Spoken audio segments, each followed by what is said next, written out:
하나님께서 오늘 우리에게 주신 말씀의 제목은 어린아이 대 어린아이라는 제목으로 함께 말씀 나누겠습니다. 본문 말씀 마가복음 9장 33절에서 37절 말씀 함께 봉독하겠습니다. 시작. 가버나움에 이르러 집에 계실새 제자들에게 물으시되 너희가 길에서 서로 토론한 것이 무엇이냐 하시되 그들이 잠잠하니 이는 길에서 서로 누가 크냐 하고 쟁론하였습니다. 예수께서 앉으사 12 제자를 불러서 이르시되 누구든지 첫째가 되고자 하면 뭇사람의 끝이 되며 뭇사람을 섬기는 자가 되어야 하리라 하시고 어린아이 하나를 데려다가 그들 가운데 세우시고 안으시며 제자들에게 이르시되 누구든지 내 이름으로 이런 어린아이 하나를 영접하면 곧 나를 영접함이요 누구든지 나를 영접하면 나를 영접함이 아니요 나를 보내신 이를 영접함이니라. 아멘. 오늘 우리는 마가복음 9장의 말씀을 통해서 우리 신앙의 뿌리를 흔들 수 있는 본질적인 질문 앞에 한번 서보고자 합니다. 본문의 배경을 먼저 살펴보면 예수님의 제자들은 가버나움으로 가는 길 위에서 서로 치열한 토론을 벌이게 됩니다. 근데 그 토론의 주제가 굉장히 예수님의 제자로서 의미 있고 깊이 있는 주제가 아니라 너무나 유아틱하게 누가 더 크냐, 누가 더 위에 있냐 라는 논쟁의 싸움이었습니다. 예수님은 지금 인류의 죄를 짊어지시기 위해 죽음을 향해 십자가를 향해 한 걸음 한 걸음 걸어가고 계시는 상황에서 제자들은 그 곁에서 겨우 하는 이야기가 누가 더 높은 자리를 차지할 것이냐, 누가 더 크냐라고 하는 이런 논쟁의 거리를 이야기를 하고 있는 겁니다. 소위 우리말로 하면 도토리 키재기를 하고 있는 그런 상황이 오늘 본문에서 펼쳐지고 있습니다. 이렇게 부끄러운 논쟁이 오고 가는 상황을 예수님께서 가만히 지켜보시다가 집에 도착하셔서 제자들을 향해서 하신 말씀은 마치 뜨겁게 달구어져 있는 쇳덩어리 위에 찬물을 끼얹는 듯한 역설적인 선포를 하시게 됩니다. 그 말씀의 내용은 너희가 첫째가 되고자 하느냐? 라는 질문과 그렇다면 으뜸이 되려 하지 말고 모든 사람의 끝이 되어야 한다. 그리고 모든 사람을 섬기는 자가 되어야 한다. 라는 답변까지 한순간에 이 모든 말들을 쏟아내시게 됩니다. 제자들이 예수님으로부터 이 말씀을 들었을 때에 그들의 반응은 과연 어땠을까요? 아마 한동안은 아무 말도 할 수 없을 정도로 멘붕에 빠졌을 겁니다. 일단 부끄러웠겠죠. 자신들의 누가 더 높은가에 대한 논쟁을 벌이는 그 모습이 떠오르면서 야, 우리가 그런 이야기를 주고받았구나라고 하는 어떤 그런 유치함, 자신들의 그 유아틱한 모습을 한번 생각해 보면서 부끄러웠을 겁니다. 멘붕에 빠졌을 거고요. 아마 예수님의 질문과 답변을 속에서 그들은 한마디도 할 수 없었을 겁니다. 그리고 나서 예수님이 지금 우리에게 하신 말씀이 무엇을 의미하는 것인지 아무리 이해하려고 해봐도 얼른 이해가 되지 않았습니다. 왜냐하면 성공하려면 앞에 있어야지 왜 꼴찌가 되라고 말씀하시는가? 예수님이 지금 무엇을 우리에게 이야기하시는가? 이 대해서 그들은 전혀 이해를 할 수 없었던 겁니다. 그런 표정으로 아마 주님을 쳐다보았을 겁니다. 이때 주님께서는 전혀 예수님의 말씀을 이해하지 못하고 있는 제자들을 향해서 하나의 전혀 뜻밖의 시각자료를 제시합니다. 그것은 한 어린아기였고 예수님은 그 아이를 데려다가 그들 가운데 세우시고 그 아이를 품에 안으시며 오늘 우리가 주목해야 할 위대한 가르침을 주시게 됩니다. 예수님께서 한 아이를 품에 안으시고 말씀하신 모습에 대해서 제가 위대한 가르침이 있다라고 말씀드리는 이유는 본문에 나타난 이 어린아이라는 단어 안에는 우리의 기독교 신앙을 대표하는 두 가지 의미가 담겨있기 때문입니다. 그 두 가지 단어는 뭐냐면 칭의와 성화라고 하는 복음의 의미가 담겨있기 때문입니다. 오늘 말씀을 통해서 이 어린아이라는 단어 속에 숨겨있는 이 두 가지 복음의 의미를 그 신비를 깊이 깨닫는 시간이 되시기를 바랍니다. 자, 먼저 오늘 본문을 설명하기 전에 오늘 본문과 비슷한 말씀을 하시는 내용이 마태복음 18장에도 나타납니다. 거기서 이렇게 말씀합니다. 너희가 어린아이와 같이 아니하면 결단코 천국에 갈 수 없느니라 라는 말씀입니다. 거기서도 어린아이가 등장합니다. 이 말씀을 뒤집어 보면 이런 의미가 가능합니다. 어린아이와 같이 아니하면 이라는 말은 어린아이와 같이 되어야만 천국에 들어갈 수 있다라는 뜻입니다. 그렇다면 마태복음 18장에서 이야기하는 어린아이와 같아야 한다라는 말씀은 도대체 뭘 말하는 걸까요? 주님이 안으셨던 그 아이는 대략 어느 정도의 나이가 된 아이였을까요? 아마 추측하건대 아이를 안으셨다라는 표현을 생각해 보면 젖먹이 아이에서 최대한 3살, 4살 정도의 작은 어린아이이지 않았을까라고 유추해 볼 수 있습니다. 자, 그러면 그렇게 작은 아이가 잘하는 게 뭐가 있을까요? 그들이 사회에 유익을 끼치거나 어떤 영향력을 흘려보낼 만한 것이 그 3, 4살 정도 좀 더 봐서 5, 6살 정도 되는 그 아이에게 어떤 선한 것, 어떤 영향력, 뭔가 정말 잘하는 것, 이런 것들이 과연 그들에게 있겠느냐라는 겁니다. 냉정하게 생각해 보면 잘하는 건 하나도 없습니다. 그저 때 되면 배고프다고 울고 잠 오면 보채고 기저귀 안 갈아준다고 온 힘을 다해 소리쳐 우는 게 그들의 전부입니다. 우리 지난주 서한이를 보면서 그 정말 잠깐 웃다가 또 금방 울다가 보채다가 그렇게 나중에는 자지러질 듯이 울면서 집에 갔더니 시원하게 싸놓은 거죠. 이게 어린아이의 모습이라는 거예요. 그런 모습 속에서 그런 아이에게서 칭찬받을 만한 도덕적 근거나 실력이나 어떤 모습이 있다고 말할 수 없는 겁니다. 근데 왜 우리는 그 아이를 보면서 아이고 예뻐라 까꿍까꿍 하면서 그 아이의 이름을 부르면서 서하나 서하나 계속해서 부르면서 오늘 그 아이를 향한 사랑의 마음을 표현하는 이유가 뭘까요? 당장 지난주 서한이가 태어나서 첫 예배를 드렸을 때 교회를 나왔을 때 우리의 모든 관심과 눈길은 어디에 가 있었습니까? 서한이에게 있었죠. 밥을 먹으면서도 서한이를 보고 우는 모습을 봐도 너무너무 이쁘고 사랑스럽고 그 아이에게 모든 시선과 모든 관심이 집중되면서 그런 상황 가운데 이 아이가 하는 일이 뭡니까? 우는 거 말고는 없습니다. 잠깐 웃어준 거 말고는 없습니다. 그저 얼굴을 빤히 쳐다보는 것 말고는 없습니다. 그게 전부입니다. 그런데도 우리 모두는 그 아이에게 집중했고 그 아이가 하는 모든 모습에 대해서 감탄하고 즐거워하고 기뻐했던 겁니다. 그렇게 된 이유가 뭘까요? 결코 그 아이가 어떤 대단한 일을 해서 우리에게 해서가 아니라 우리 안에 그 아이라는 존재가 있기 때문에 사랑스러운 겁니다. 그 아이를 향한 사랑하는 마음이 내 안에 있기 때문에 그 아이가 어떤 행동을 해도 아름답고 이쁘게 보이는 겁니다. 여기서 중요한 진리는 다시 말하면 그 아이가 가지고 있는 성숙함에 의해서 뭔가 그가 잘한 것에 의해서 사랑스러운 것이 아니라 그 아이의 존재 하나만으로 충분히 사랑할 수 있는 마음이 우리 안에 있기 때문입니다. 그렇게 내 안에 있는 이 사랑하는 마음으로 인해서 우리는 그 어린아이를 보면서 기뻐하고 감격하고 또 어떤 그 아이를 보면서 웃을 수 있는 겁니다. 즉 근거가 그 아이에게 있지 않고 나에게 있기 때문에 가능하다는 겁니다. 이게 바로 칭의의 핵심입니다. 우리는 우리 자신과 다른 사람들을 평가할 때 늘 이런 평가의 기준을 가집니다. 늘 내가 무엇을 했는가, 내가 얼마나 쓸모 있는 존재인가, 내가 이 조직과 공동체 안에 정말 뭔가 할 일이 있는가, 이 기준으로 우리 자신을 바라볼 때가 점점 많아집니다. 그리고 동일하게 성인들 세계에서는 그것이 다른 사람을 평가하는 가치 평가의 잣대가 됩니다. 그리고 점점 자라면서 어느 때부터인가 내 안에 자리 잡은 마음 가운데 나는 이 공동체에 꼭 필요한 사람이 돼야 돼.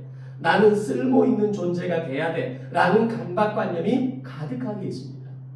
제가 지금도 잊지 않는 게요. 초등학교 4학년 때, 국민학교 4학년 때 교장선생님이 늘 했던 말이 있어요. 쓸모 있는 사람이 돼야 해. 그게 훈화를 이야기할 때도 늘 주된 메시지였고, 지나가다가 붙잡아서 첫 번째 던지는 말씀이 뭐냐면 넌 쓸모 있는 사람이 돼야 해.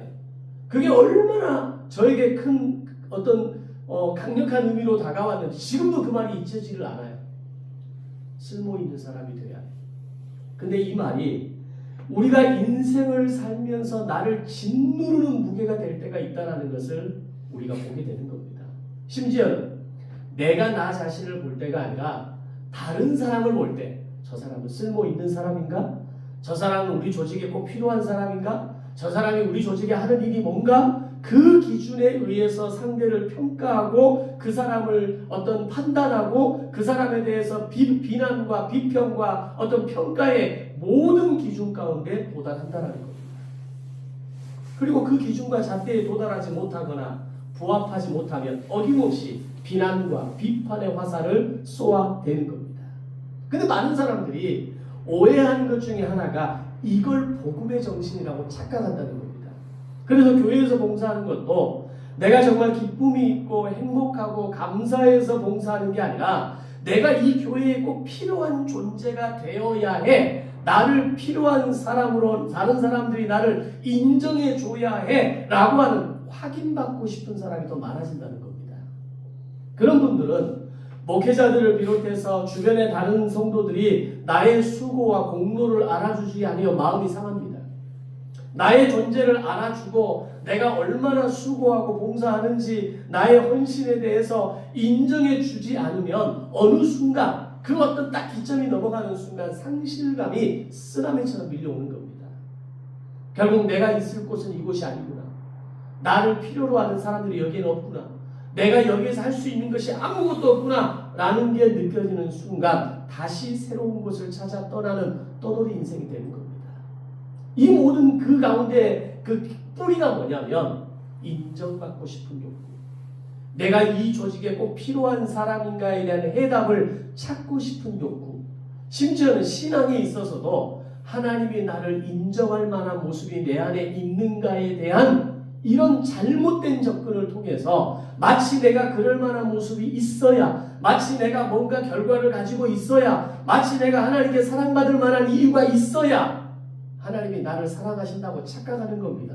그런데 칭의의 원리는 그런 조건과 자격과 실력과 결과가 있어서 나를 사랑하는 게 아니라는 겁니다.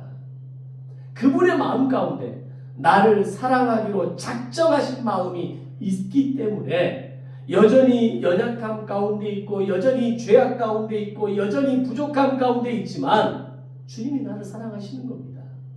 마치 어린아이의 모습을 보면서 그 아이의 존재가 내 안에 있는 것만으로도 울어도 사랑스럽고 웃어도 이쁘고 그냥 나를 빤히 쳐다보는 것만으로도 행복에 겨워하는 것, 이게 하나님의 마음이라는 겁니다. 이게 구원에 있어서 굉장히 중요한 칭의의 개념입니다. 진짜 복음은 이런 우리의 자아를 칼로 찔러야 합니다. 하나님 앞에서 나는 아무 쓸모도 없고 그저 죄밖에 없는 존재라는 걸 내가 인정할 수 있어야 됩니다. 내가 뭔가 있어야 하나님께 사랑받는 이런 모습 때문에 하나님이 나를 사랑하는구나라고 생각하는 순간 다른 사람을 판단하고 다른 사람을 정죄하고 다른 사람에 대해서 다른 사람이 나를 인정해 주지 않으면 무너져 버리는 겁니다. 사랑하는 성도 여러분, 우리가 분명하게 알아야 될 것은 하나님이 우리를 부르신 것은 우리가 쓸모 있는 사람이어서가 아니라 우리가 그럴 만한 공로가 있어서 나를 귀하게 보시는 것이 아니라는 겁니다. 하나님의 시선과 마음속에는 우리가 아무것도 하지 않아도 심지어 전혀 반대의 연약함과 실패의 모습을 가지고 있음에도 불구하고 하나님은 이미 우리를 이쁘게 보시기로 세팅되어 있는 겁니다. 이게 하나님의 마음, 이게 칭의의 교리인 것을 믿으시기를 바랍니다. 길바닥에 돌들로도 아브라함의 자손을 만들 수 있다라고 하나님은 말씀하십니다. 그런 전능하신 하나님께서 우리의 무슨 도움이 필요하겠습니까? 우리가 드리는 그 헌금, 그 얼마가 하나님의 나라에서 얼마나 크게 쓰여진다? 의미 없습니다. 그거 없어도 하나님의 역사는 흘러갑니다. 내가 어떤 하나님 앞에 헌신 봉사하는 게 부족해도 그게 하나님의 우리가 세상적으로 보는 약에 차지 않아도 하나님의 구속사는 흘러갑니다. 하나님의 구속사는 이루어지는 겁니다. 단지 나의 손 하나가, 나의 물질 하나가, 내 마음 하나가 그 하나님의 구속사의 한 페이지에 손을 얹는 기쁨과 자격과 특권을 우리에게 주시는 겁니다. 그 모든 것 하나 없어도, 그 어떤 나의 도움, 나 이런 거 했어라고 하는 그 어떤 것 하나 없어도 하나님의 구속사는 완벽하게 이루어져 가는 겁니다. 우리가 귀한 이유는 단 하나입니다. 주님이 우리를 귀하게 여기기로 작정하셨기 때문입니다. 나의 어떠함 때문이 아니라 주님의 그 어떠함 때문에 나의 공로와 업적이 아닌 주님의 그 무조건적인 사랑의 마음으로 인해서 내가 사랑받는다는 걸 아는 것, 그것이 바로 어린아이의 마음을 가진 자라는 겁니다. 왜 그 어린아이가 나에게 웃음을 주겠습니까? 그 아이가 나에게 웃음을 빵긋 웃어주는 이유가 뭡니까? 이 어른이 나를 사랑한다는 걸 알기 때문입니다. 이 부모가 나를 사랑하는 걸 알기 때문입니다. 내가 순간순간 칭을대고 울음을 울고 보채기를 하지만 나에게 온통 신경을 집중해서 나를 쳐다보는 그 부모와 그 어른들의 모습을 보면서 나를 사랑해 주는 걸 아는 겁니다. 그리고 아이들은 기가 막히게 나를 사랑하는 사람이 누구인지를 기가 막히게 잘합니다. 이제 서안이 좀 더 커보십시오. 나를 사랑하는 사람 옆에 따삭 붙어 있을 겁니다. 부모 외에, 부모는 기본이고 부모 외에 그 사랑하는 사람이 나를 정말 사랑해주는 그 시선과 눈길과 마음을 주는 사람에게 달라붙어 있게 되어 있습니다. 왜? 나를 사랑하는 걸 아니까요. 이것은 바로 복음이 가진 첫 번째 중요한 의미, 칭의의 의미와 직결됩니다. 내가 그럴 만한 자격이 있어서가 아니라 하나님이 나를 당신의 자녀로 보아주시고 나를 당신의 자녀로 칭하셔서 나를 이쁘게 보시기로 작정하신 겁니다. 그게 마태복음 18장의 어린아이입니다. 두 번째는 성화의 복음입니다. 어린아이라는 단어 안에는 또 하나의 원리인 성화의 원리가 담겨 있습니다. 그게 오늘 본문에서 이야기하는 어린아이입니다. 자, 37절을 보면 누구든지 내 이름으로 이런 어린아이 하나를 영접하면 곧 나를 영접하니요 라고 말씀합니다. 여기서 말하는 어린아이는 마태복음 18장에서 이야기하는 어린아이와 동일한 단어를 사용하지만 마태복음 18장의 어린아이라는 단어와 관점이 완전히 다른 어린아이입니다. 마태복음의 어린아이가 내가 되어야 할 어린아이의 모습이라면 오늘 보면 마가복음의 어린아이는 내가 만나야 할 타인의 모습이다 라고 정의할 수 있습니다. 다시 말씀드립니다. 마태복음의 어린이가 내가 되어야 할 나의 모습, 그저 내가 아무 자격 없지만 하나님이 나를 사랑하기로 세팅되어 있다는 그런 나라는 내가 만나야 할 나의 모습이라면 오늘 보면 마가복음에서의 어린아이는 내가 만나야 할 타인의 모습이라는 겁니다. 주님은 나의 인생의 영역에 세워두신 어린아이 같은 자들이 많이 있습니다. 그들이 가진 특징은 이런 겁니다. 전혀 나와 성격이 맞지 않는 사람입니다. 나에게 도움이 될 때도 있지만 도움이 안 될 때가 더 많은 사람들입니다. 오히려 내 삶을 피곤하게 하고 지치게 하고 짜증나게 하고 저 사람만 없으면 내가 정말 좀 살만 나겠다라고 말하는 미성숙한 사람들을 가리킵니다. 우리는 이런 사람을 가리켜 세 글자로 이렇게 부릅니다. 그 인간. 저 인간만 없으면, 그 인간만 아니면, 그 인간 때문에, 그 인간만 아니었으면 내 인생이 이렇게 꼬이지는 않았을 텐데, 그 인간만 없으면 내가 교회 다닐 맛이 날 텐데, 그 인간만 없으면 내가 직장생활 이곳에서 평생 은퇴할 때까지 못 박을 수 있는데 라고 말하는 사람이 바로 어린아이입니다. 근데 주님은 놀랍게도 오늘 말씀에서 그런 인간을, 그 어린아이를 영접하는 것이 곧 나를 영접하는 것이고 더 나아가 나를 보내신 하나님 아버지를 영접하는 것이라고 말씀합니다. 성도 여러분, 기독교의 거룩이 어디에서 완성되는지 아십니까? 바로 그 인간을 통해 완성되어집니다. 하나님은 그 인간을 나에게 보내셔서 하나님은 그 인간을 내 삶에 가장 가까운 데 붙이셔서 나의 그릇을 넓히고 우리를 만들어 가시는 도구로 사용하신다는 겁니다. 많은 성도가 말씀대로 살아야 거룩이 완성된다고 이야기하고 말씀대로 살아갈 때 거룩한 사람이 된다라고 말하지만 그게 전부가 아닙니다. 그건 극히 일부입니다. 말씀이 우리의 삶의 원동력이 되고 우리의 삶의 자양분이 되고 우리가 성숙해져가는 소스가 되는 건 분명하지만 그게 전부가 아니라는 겁니다. 본문 36절을 보면 이 어린아이를 데려다가 그들 가운데 세우시고 그 아이를 안으신 분이 누굽니까? 예수님입니다. 여러분의 인생 속에, 여러분의 가정과 직장 속에, 여러분이 어떤 살아가는 모든 인생의 시간 가운데 피곤한 그 인간을 내 옆에 세워두신 분이 누구란 얘기입니까? 주님입니다. 그들은 어느 날 갑자기 우연히 나타난 내 인생의 방해꾼이 아니라 꼴도 보기 싫은 그 인간들은 사실은 하나님으로부터 보냄받은 전령들이라는 겁니다. 물론 나도 그 누군가에게는 그 인간일 겁니다. 나 역시 하나님으로부터 그들에게 보냄을 받은 전령이라는 것을 우리는 알아야 됩니다. 마치 창세기에서 야곱과 밤새도록 씨름했던 그 어떤 사람과 같은 겁니다. 그가 나를 넘어뜨리고 나의 환도뼈를 쳐서 나를 평생 장애인으로 살게 만들었지만 결국 그 과정을 통해서 야곱이 이스라엘이 되는 것 아닙니까? 그날 밤에 그 치열한 싸움을 경험하면서 그 어떤 사람이 바로 하나님이 나에게 보내신 전령이라는 것을 야곱이 깨닫게 됩니다. 따라서 내게 붙여주신 그 인간은 바로 하나님의 손길입니다. 아멘? 어렵지만 아멘? 네. 정말 인정하기 쉽지만 그 사람은 하나님이 나에게 붙여주신 전령이라는 겁니다. 제가 개척 초기에 기도했던 제목 중에 하나가 뭔지 아십니까? 하나님, 좋은 사람들을 저에게 보내주십시오. 그때는 매일 아침마다 새벽 예배를 드리는 시간이 있었던 시기였기 때문에 새벽마다 드렸던 첫 번째 기도 제목이 뭐였냐면 좋은 사람, 좋은 성도, 좋은 일꾼을 우리 꿈이 있는 교회에 보내주십시오. 이 기도가 한동안 변하지 않았습니다. 그런데 하나님이 생각하시는 좋은 사람과 제가 원하는 좋은 사람이 달랐던 것 같습니다. 지난 14년의 개척의 시간과 이 작은 교회의 목회 현장을 돌아볼 때 저의 모난 부분을 깎아내고 저를 이만큼이라도 그냥 목사라는 이름이 조금이라도 어울리게끔 만들어준 사람들은 하나같이 소위 나쁜 사람들이었습니다. 이 말을 오해하시면 안 됩니다. 그 사람들이 나쁜 사람들이었다 이 말을 정의하는 거 아닙니다.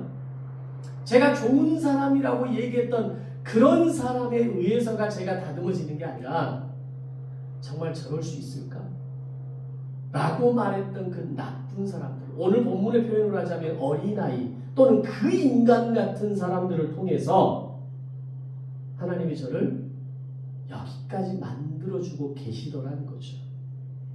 그들이 떠나갈 때마다 너무 마음이 아프고 힘들었고 어느 날 아무 연락 없이 사라지는 그들 때문에 저의 자존감은 한없이 무너졌습니다. 그때마다 너무 힘들고 괴로웠고 그들 때문에 몸부림치면서 기도하는 시간이 있었는데 그때는 너무 힘든 시간이었는데 돌아보니 제 그릇이 그저 이만큼이라도 나아졌던 것은 바로 그 인간들 때문이었다는 겁니다. 어린아이라서 이야기하는 그 사람들 때문이었다는 겁니다. 그들을 비하하는 얘기 아닙니다. 그들에 대해서 정의하는 얘기 아닙니다. 우리 인생에는 그런 인간들이 많이 있습니다. 내 마음에 하나도 마음에 안 들어요. 하나같이 내 인생에 도움이 안 되는 인간들 라고 말하는 사람들이 있잖아요. 근데 그들은 나에게 필요 없는 사람들이 아니라 그들이 나를 변화시키고 그들이 나를 다듬어가고 그들이 나를 만들어가는 그런 하나님의 전령으로 나에게 붙여주신 사람이라는 겁니다. 그렇게 보니까 하나님은 저의 기도에 가장 좋은 것으로 응답하셨다는 것을 한참 지나고 나서 깨닫게 됩니다. 이것을 통해 우리가 깨달아야 할 중요한 인생의 교훈은 인생을 살면서 누구를 만나게 되든 그 사람을 주님이 보낸 사람으로 인정하고 수용하는 훈련을 해야 한다는 겁니다. 때로는 그 사람이 떠날 때도 있겠죠. 때로는 그 사람과 관계가 끊어질 때도 있겠죠. 그러나 그 시간만큼은, 그와 함께 했던 시간만큼은 하나님이 그 사람이 나에게 붙여주신 전령이라는 것을 인정할 수 있어야 된다는 겁니다. 배우자 때문에, 자녀 때문에, 가족 때문에, 여러분의 주변에 있는 지인 때문에 힘들고 어려운 마음이 있으십니까? 그들은 모두 하나같이 하나님의 나에게 붙여주신 사람들이고 나를 훈련시키는 훈련 대장이고 그들은 나를 성숙한 그리스도인으로 다듬어 가시는 도구라는 겁니다. 그걸 오늘 본문에서는 어린 아이라고 표현하고 이 어린 아이라고 쓰고 성화라고 읽는 겁니다. 만약에 그런 어린아이가 내 주변에 없다면 우리는 내 부족함을 모르는 거죠. 내가 얼마나 연약한지 모르는 겁니다. 내가 하나님 앞에 얼마나 아무것도 아닌 존재인지를 깨닫지를 못하는 겁니다.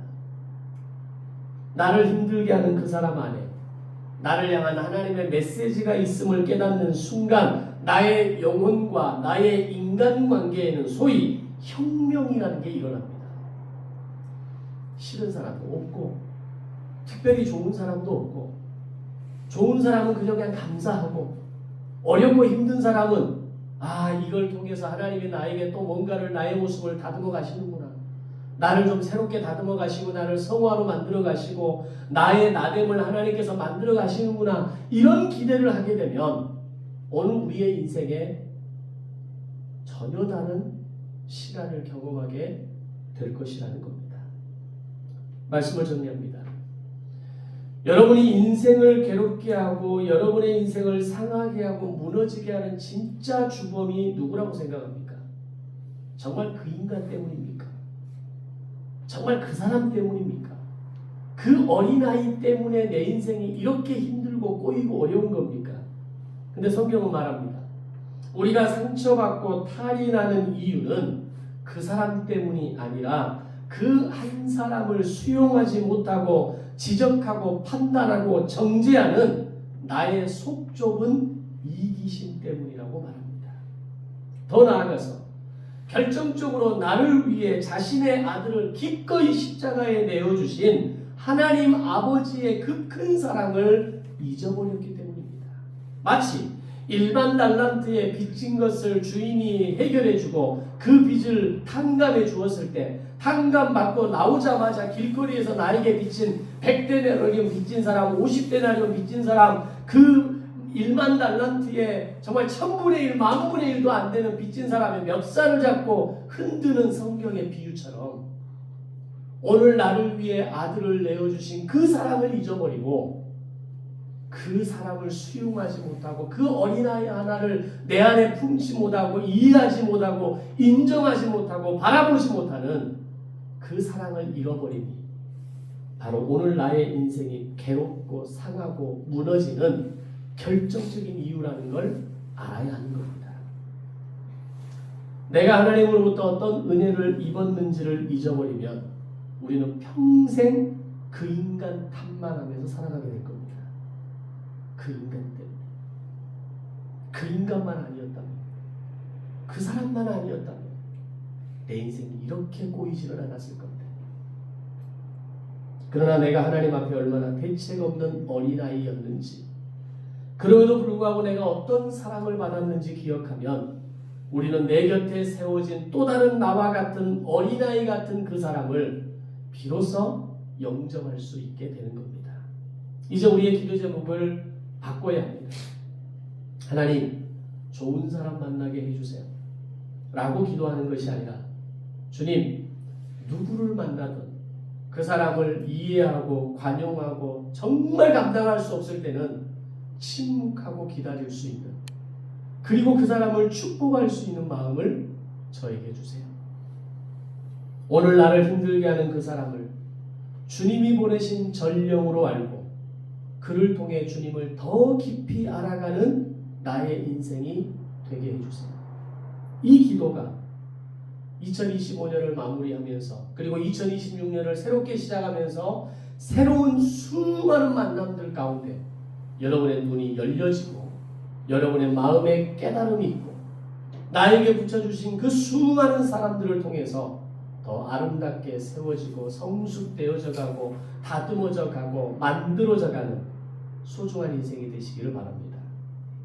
어린아이라는 이 단어 속에 담긴 이 두 가지 복음의 메시지가 칭의와 성화, 이 두 개의 복음의 메시지가 여러분의 인생을 향기롭게 만드는 축복의 열쇠가 되시기를 주님의 이름으로 축원합니다. 기도하겠습니다.